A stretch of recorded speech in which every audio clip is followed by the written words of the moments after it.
Ya guys, habis nih. Halo kawan-kawan, assalamualaikum. Nah jahit pangkar guys, sebelum jahit pangkar kena gosok dulu. Karena bagi tanda betul-betul pasal itu saya gosok. Nanti saya tunjuk jahit pangkar macam mana. Sebelum jahit pangkar kena gosok macam ini.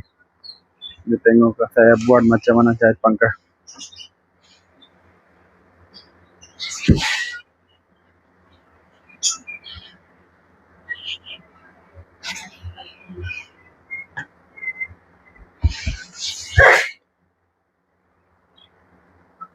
Ini dah gosok guys.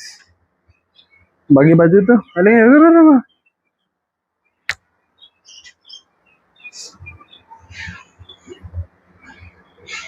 kalau tak gosok, dia jahit pangkar nanti sengit.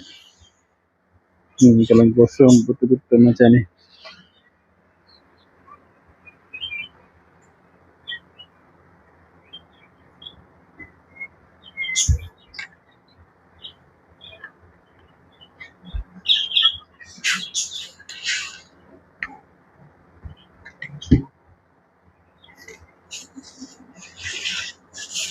Ini dah gosok guys. Sekarang jahit pangkar semua.